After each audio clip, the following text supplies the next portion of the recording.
Florida State's recruiting class is talented per player, but the Noles need to add several more recruits to make this a successful class.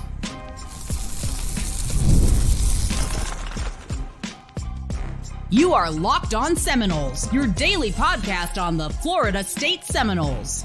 Part of the Locked On Podcast Network, your team every day. Welcome back into Locked On Seminoles. I am your host, Brian Smith. Thank you for making this your first listen each and every day. I truly appreciate you stopping in to talk some Noles with me.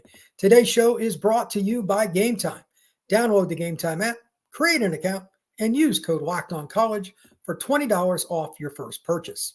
I want to break down the 2025 Florida State Seminoles commitment list.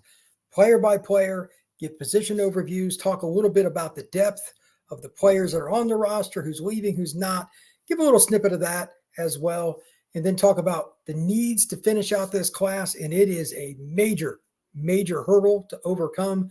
Can Florida State get it done? That is the question of the day, and I don't even know it.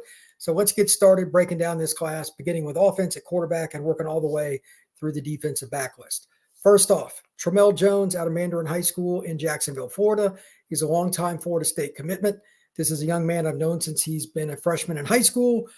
And quite honestly, whether it's 7-on-7, seeing him play as a freshman in Jacksonville, I'm like, who's this kid? It's been very consistent. Accuracy, on time, understands defense, and can throw around players on the secondary's second and third level. Doesn't matter if they're up at the line, off 5 yards, or the deep third, whatever. He will make adjustments to it. I think Tramell is one of the more underrated quarterbacks in the country. And I know that he's been banged up this year. That's fine. He'll get healthy and be ready to go play at Florida State. This is a good football player. And I also feel comfortable with it because of the following that not only I evaluated, but Elite 11 did. When I saw him in Mississippi at the Oxford Regional to go to the finals, he was definitively the best player there that day. Now, Deuce Knight also got an invite that day, and that's great. But Deuce wasn't anywhere near as consistent as Tramell. Wasn't even close. And Deuce has the highest upside of probably any player, regardless of position in this class. If he's going to Auburn, that's great. But Tramell is Mr. Consistency. He makes the throws. He understands leverage. He steps off his back foot. He's done all the little things that you need to do to be a modern college quarterback. Can he run? Absolutely. He can sneak out and get you 15 yards. You can run RPO with him. He does all the little things. Most importantly, Tramell Jones is a competitor. I don't want a quarterback out there that is going to sour when the things go south. You're going to lose games. You're going to have bad days. I've seen him throw picks, and I've still seen him come out on the next drive and be the same player that he can be. The consistency from a young person is often not where it needs to be. Let's just be kind. Tramell doesn't have that same level of immaturity that a lot of other guys do, and that is especially important at the most difficult position in sport, quarterback. I think Tramell Jones will eventually be a starter at Florida State and be a good football player. Whether or not that happens, we'll have to see because it's arguably the most difficult position to evaluate. But his accuracy, his arm strength, his understanding of throwing on time and his technique, all those things combined with leadership and maturity, I like him a lot. So quarterback is good. Running back, the next spot, this is also a player that I've known since his freshman year, Byron Lewis out of American Heritage down in Plantation, Florida. National recruit. I remember when Mark Fletcher was getting ready to go into his junior season, and I was like, this is a kid that's really good, but who's that guy? I think he looks even better. I was at a practice for American Heritage, and I thought that Byron was the better all-around player. He probably still is. He's probably better in the receiving game than Fletcher is. Of course, Fletcher's a different kind of running back for the Hurricanes, but this is another guy that can plow over you. He's added a lot of weight since I saw him 3 years ago. And more importantly, knowledge. He's a much better receiver. He understands catching the football, running routes. You can put him in the slot if you desire. Byron's a kid that's very competitive and wants to be good at everything he has to do. And he'll also be a blocker in time. I need to see it at the college level before I get all concerned about what he's doing now. It's a lot different taking on an edge rusher from somebody like Clemson or Miami than it is from one of the high schools that American Heritage is going against. But he has the physique at 200, 205 pounds to be a college-ready player from the first day he steps on campus in Tallahassee. Also, good speed, good vision, and he's got enough wiggle in his hips. He can sink them make you miss, and then drag guys for extra yards. He was a national recruit for a reason. I think Florida State got a really good running back. He's a 4-star guy. He deserves all of that. He's a good dude too. So really hopeful that Byron gets a chance to play. And the way Florida State's been banged up and they're going to lose some guys on offense, he might get a chance to play next year. I would not be surprised. Here's my concern with this class. Because I'm just going quarterback all the way down to safety, just kind of the traditional order. If we'd have done this podcast 1 month ago, 1 month, I would next be previewing 3 wide receivers. There are no receivers currently committed. They have all decommitted.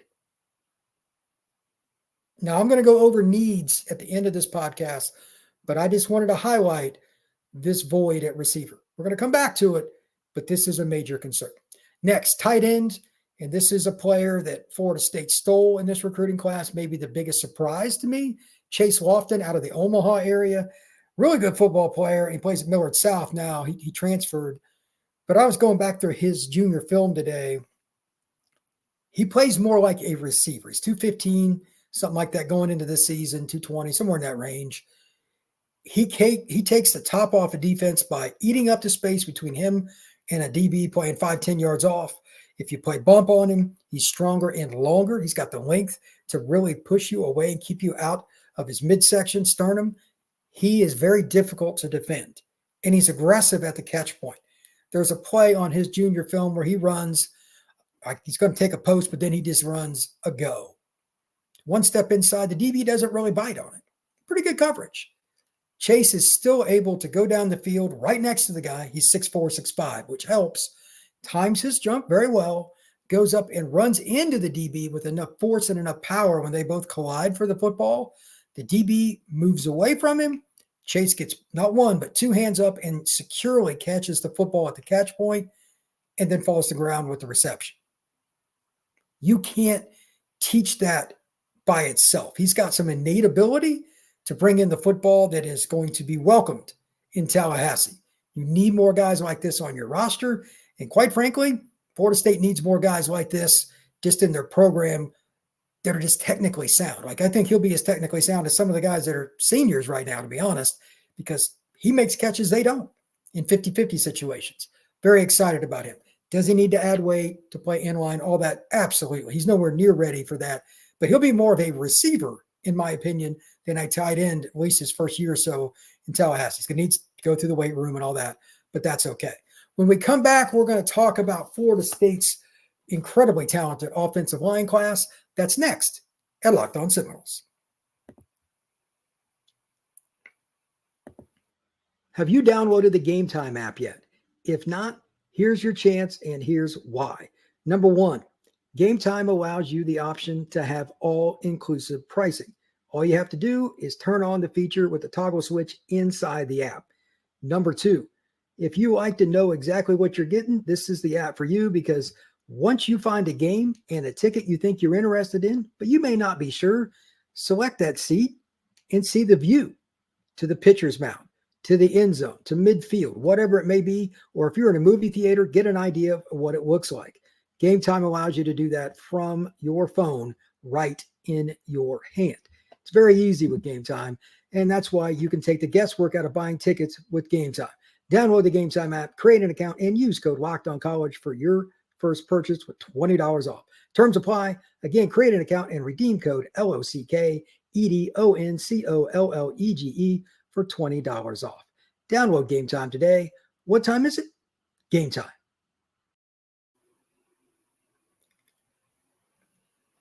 All right, next up, let's talk Florida State offensive line. Obviously a sore spot this year on the field, but in recruiting, it's really good. It's welcomed. They have 4 players committed, and I think each of them, honestly, fits very well together. Your objective is to get 5 players that mesh and combine to reach really, really good levels in pass protection, screen game, run game, whether it's zone, man. It's not easy. Florida State is bringing in the athletes as it stands today to do exactly what they needed to do 3-4 years ago. This is the type of 4-man class. If they could add more, you never know. But if they just sign these 4, thumbs up. Florida State has done a very good job this year with the offensive line recruiting. So let's just go through the list. Number one, this is an easy one for me. I remember the first time I saw him, Solomon Thomas, Raines High School, Jacksonville, Florida. I accidentally scouted this kid when he was a sophomore in high school. I was actually there to see another player that's now at Florida State, KJ, safety. But this is just ridiculous how strong he was, because I remember asking the coach at Raines, it was pregame, I'm like, hey, who's this guy over here? He looks like he's a pretty good player. How come he doesn't have – I just assumed he was a senior. Like, as massive as he was, as well as he was, I'm like, that's got to be a senior. Like, I didn't know you guys had anybody. Who's this? He goes, oh, yeah, you don't have to worry about him. He's a sophomore. I'm like, what? You could just tell by the size of his hands, the way his build was, barrel chest. I'm like, if that's a sophomore, I need to know more about him. Well, depending on the recruiting service, but he's a 5-star on some recruiting services, and it's well documented. I've seen Solomon play at Under Armour camps. I've seen him play live in games. I've seen him in just every kind of setting you can imagine, and it's the same result. He's a dominant player. He takes to coaching well. He enjoys his craft, and he loves the weightlifting aspect of it and all that. And here's the caveat that's really rare. The vast majority of guys that I know that have his kind of physical skill, I want to play tackle. I want to play tackle. I want to play tackle. He wants to be the interior guy and be a mauler. He explained it to me. It's because those are the kind of guys that bench like 420 and up that you're going against, kind of like Kevin Wynn, ironically, somebody I'll talk about here in a second, one of Florida State's defensive players they've got committed. But he wants that challenge. It is hard to find those kind of guys. He reminds me a little bit of Quentin Nelson, that plays for the Colts, a power guy that could have played tackle, but he moved to inside. He's at Notre Dame and he stayed there in the NFL. He's going to end up being a Hall of Famer. I think Solomon Thomas, depending on how well he takes to his craft, I hate using those kinds of comparisons, but he has the same kind of upside. Cannot teach the footwork and natural power that he has in terms of just movement skills. As it relates to his ability to take on the craft, he wants to do it. He's improved way more than what he was that first time I saw him as a sophomore, and there's still a long way to go. I get it. But this is not somebody you're going to move off his spot very much if you're a defensive lineman. He is too powerful, and he likes it too much, stays low and powers through his guys. He's going to be a really good player at Florida State, and I would not be surprised if he played at least a little bit in 2025. Next, and this is just another guy that I've seen, so I wanted to mention him, and this gives you a lot of flexibility. If you want to win in major college football, and this year's Florida State line is a great example of it, you need O-linemen that can play multiple spots. I recently had on Mario Nash Jr. on this very same podcast. You can go back and look at it under the recruiting tab if you're watching on, on the YouTube channel, but it's not that many podcasts back if you look it up. He told me that Florida State wants to train him at guard, center, and tackle. He has the ability to do that. Physically, I was kind of surprised. I hope they train him at one spot right out the gate, but I think his long-term potential as a left tackle is very high. Could he play guard or center? Absolutely. But there just aren't very many tackles. That's where I would start him. But again, it comes back to the same thing. Injuries, players turning pro early, somebody transferring, whatever it is, the objective is still the same with an offensive line. Mesh. Do they combine as 5? Or is it like 3 good players, 2 other pretty good players, but they don't work well together? He's somebody that can fill in a hole, and it's not going to matter. He will figure it out. Smart kid, really dedicated, and the athleticism is just off charts. I saw him at Under Armour in Atlanta earlier this year. He was the best pure pass protector that I watched. Naturally, to a certain degree, I guess. I'm going to go out on a limb and guess he's really practiced his craft for a long time. He played running back when he was in youth football, so he's always had feet. But I think his upside is tremendous. He's 285, somewhere around there right now. He'll play at a little over 300 pounds once Nash reaches Florida State. But again, this is another kid. It wouldn't shock me if he played some next year. Can't teach the feet. You just can't. He's got pretty long arms, and he gets after it in the screen game, etc. Very versatile player. Florida State is fortunate to have him in the class. Next, Peyton Joseph. This is a unique one. I have a sense of him. I've seen him, but I need to see more of him this year. I want to wait and see the senior film once it's all done. Plays for Houston County in Warner Robins. It's a program that's always got players. but he can play inside or out. I prefer him from what I've seen so far. And again, I don't have as much knowledge as I do with Thomas and with Nash, but I think I would prefer him inside. He was originally committed to Florida. This is a kid that has the athleticism to play at the high SEC level at the tackle. I think he'll play right tackle in the SEC, but I think he could be a really dominant interior player. Maybe it's center, maybe it's guard. I don't know. We'll figure that out later. But he has the natural size. He's already over 300 pounds, kind of like Solomon. You're not going to just move him off his spot. Again, I need to see one more of him, but that's a really good football player. And considering what Florida State needs, they need to be able to move more guys off the ball, like they have a little bit here the last couple games. You start doing that, that really opens up your playbook for the passing game. Peyton Joseph is an important recruit for the Noles. Finally, on the offensive line, this is a player that I'm still surprised he didn't have more offers prior to his commitment to the Noles. Daniel Pierre-Louis. He's out of Waxahachie, Florida. That's in the southern part of the state, plays at Seminole Ridge. He has the size. He's certainly got the feet. But again, the offers aren't there. So I'm a little confused. The only thing I can think, he doesn't play at a program that has every single year a ton of guys. Maybe he's a little late to football. I don't know. I need to figure that part out, but that's a good player. And if that's your third or fourth guy in an O-line class, you're in a pretty good spot. I'm not real worried about it with him.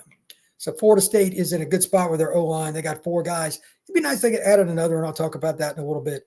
But right now, Florida State's O-line class is pretty good. Let's skip over to the defense. I want to get to another lineman before we go into the last break. This may be the best player in the class, even with Solomon Thomas in the class. Kevin Wynn plays one. I feel sorry for these kids in high school. He plays 1A football in Georgia. Good luck to the 1A player. There's no 1A offensive lineman consistently going up against him. So he's probably maiming children, if you know what I mean. But plays at Greene County. It's middle of nowhere in Georgia.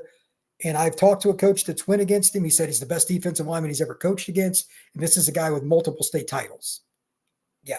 When you have multiple rings that you can wear for state championships, you probably know a little about football. He said Kevin Wynn's the best guy that he's ever coached against. That's first. Second, 6'2", 320, never goes out of style on the interior defensive line.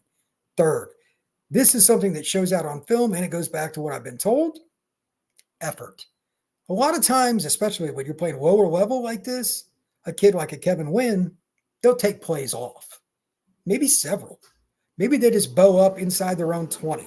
Maybe it's just for a pass rushing situation. He gets after it play after play and is a nuisance. Not only does he just bull rush somebody and just run over guys, he will run down the line of scrimmage when they run away from me, which they often do, and he'll get after you. He'll get a strip from behind. He'll be the guy that gets a shoelace tackle. Effort never fails you. Kevin Wynn is that guy. He might be the best. I mean, I would love to see like a handful of reps after they're lathered up between Solomon and Kevin one-on-one. Those are going to be some future fantastic battles in Tallahassee. They are both elite players. So Florida State's got some really talented players coming through the middle of their line over the next several years. Next, we're going to break down the rest of the defensive class and talk about a few of the needs for the remaining 2025 haul.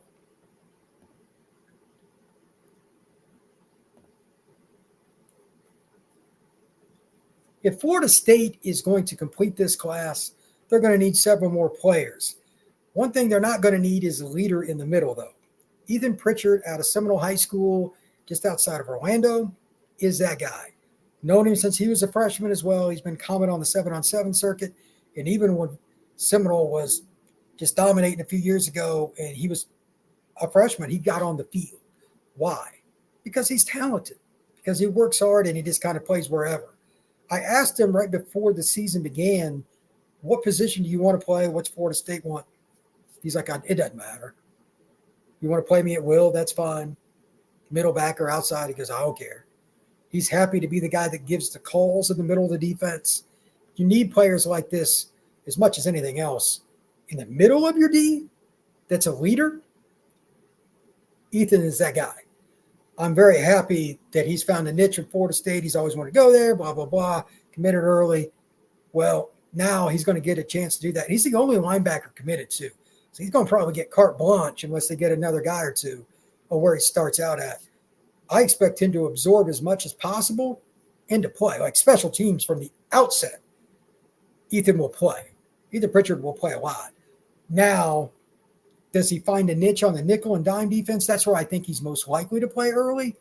But do not discount him taking people's reps away and becoming a guy that ends up starting by the end of his freshman or sophomore year because he gets after it in terms of learning the teams they're going against, the players, the schemes. He loves all that stuff. Coming from Seminole helps. They've got good coaching there, and they play a real schedule. But Ethan Pritchard's a really good football player. Once we get to the secondary here, this is another spot where Florida State has done well for years, and this class is no different. There are three guys that I think are really, really good in Florida State's back end with Ethan. Ethan could probably play strong safety if you wanted him to. But if you talk about Zay Thomas, that's not your normal, shall we say, defensive back. Like he plays down there at American Heritage. He's 6'2", 190, somewhere in that range, maybe 195. A lot of people thought he was going to play safety.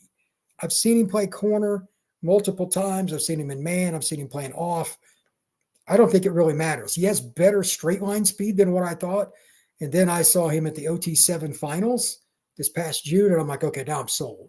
You can't lie when you're right in front of me. You know, if you're not fast enough, you're not fast. He's running with some of the best receivers in the country, and he's stride for stride. So that's one. And by the way, it never hurts to get players out of American Heritage because that's a really, really good football program. And it's also a program that has not only just talent, but it's a pipeline you need to keep going. Another guy is obviously Byron Lewis, but getting him is really good. The other part is Max Redmond. He's the other DB that's committed. Good program in South Florida as well, Palm Beach County. It's Cardinal Newman. I'm not sure which spot he's going to play. It could be 2 or even 3 spots. Nickel, he could be corner possibly, and definitely can play safety. Florida State likes the taller corners, kind of like Zay at one spot. Don't discount Redmond getting a look at corner at some point. I don't know how it'll shake out. These things take care of themselves. But if Zay is at one corner, at least you have a single big corner. Maybe you put Redmond in the back. Smart player. He's savvy. He can attack the football. I need to see his senior film to see the differences. I haven't seen him as much as some of the other guys, but I'm really curious about him at Florida State because he could also be that nickel. That's not an easy spot to play and arguably the most difficult on the football field. Finally, I just want to talk about the needs. Look, they're at 11 commitments. Is that too low? Absolutely. Does Florida State have a chance to improve the number? Of course. But December 4th is National Signing Day. What I'm about to give you is just what I think is the remaining needs by position. And then I'm going to give a little bit of a discussion on the likelihood of any of that transpiring, some of the obstacles, if you will. Number one, just going to kind of go through this again, just by order. You're good at quarterback. You could take another running back. If you do, it needs to be somebody that's very versatile, meaning he could play slot. It doesn't have to be Jalen Lucas, but somebody in that realm, I can understand if they took it. It wouldn't surprise me. Receiver, you need 3. You lost 3, you need 3. It's amazing how much this has been their demise in this class, but they're in trouble at receiver right now. There's no friendly there. Prove me wrong. I don't care. I'm going to preview a little bit tomorrow. I'll do a little bit in the show before I give my prediction on the Florida State North Carolina game. I'm going to give a little bit more recruiting information, but at the same time, this is a big deal because Florida State right now, you can't have a class as bad as the receivers have been this year, and I know they got some young talent. You got to stack classes. You cannot rely on the portal at receiver. This is a concern. Minimum 2. I really think they need 3.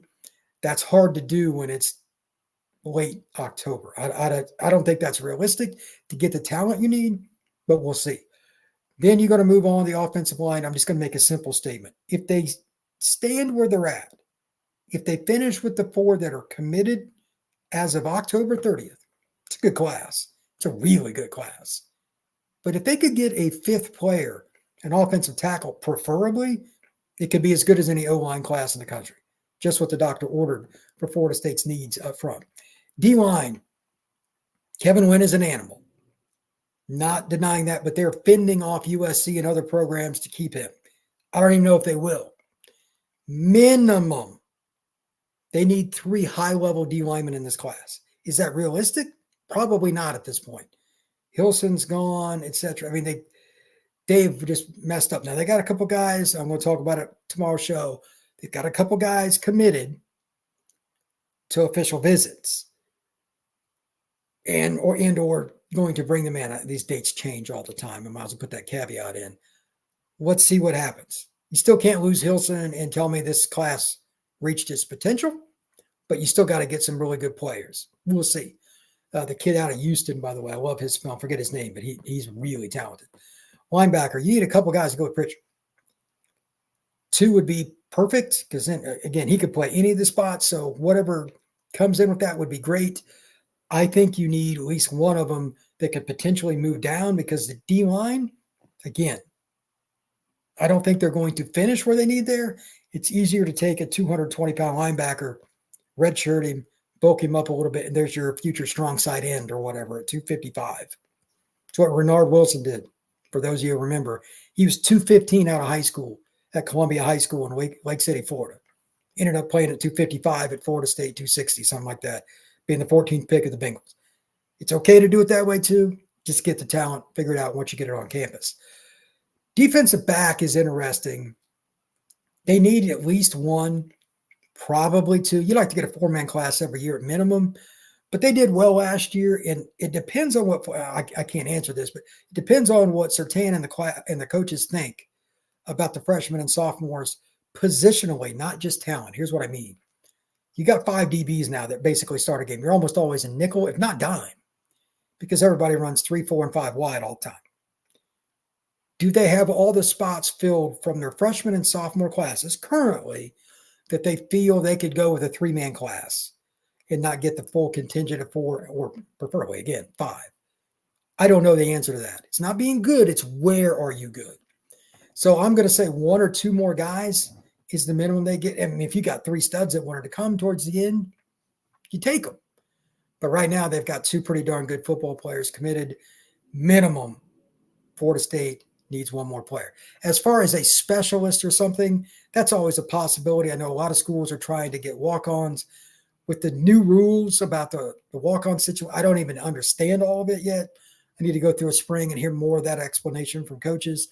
But it wouldn't shock me if a long snapper or a punter or a kicker was added, because guys transfer in and out all the time. It's really hard to say. But overall, you want to be at 21, 22 commitments minimum for this class. Like, that's a low number, preferably about 25. And again, Florida State is at 11 right now.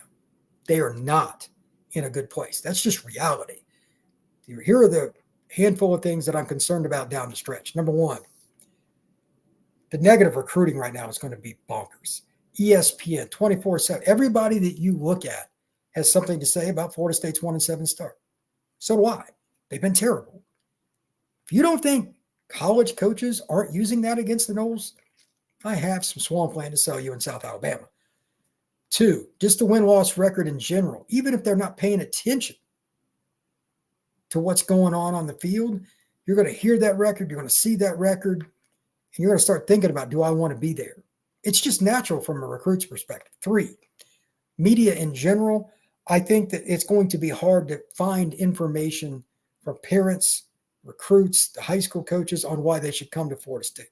It's not only negative. Is there any positive? What is out there that would make somebody think that I should go there? There's one that I can think of, and this is an old school selling tactic. It's just playing time. But other than that, and most schools can offer it, what is Florida State selling right now at most positions? Again, Surtain's in the secondary. That's kind of easy. But what are they selling? That's not an easy endeavor. Number 4 is just time. Again, this is the day I'm doing this podcast is October 30th. As it resides right now, it's 35 days until signing day. 5 weeks. 5 weeks. 5 weeks is all you have. Are you going to be able to do that with how you're limping down the stretch of your regular season? Get 10-plus guys to commit? Prove me wrong, but I say no way. I need to see it. And quite frankly, I need to see you hold on to the guys you have. If not, this could be a very, very disastrous recruiting class that goes against the Noles down the line. Thank you once again for making Locked On Seminoles your first listen each and every day. I truly appreciate you stopping and talk some Noles football with me. Please hit that like button, hit that notification tab, and subscribe if you haven't already to this Locked On Seminoles podcast. Share it and comment if you're on YouTube, whatever. I'd love a 5-star review on Apple, etc. We'll see you again tomorrow on Locked On Seminoles.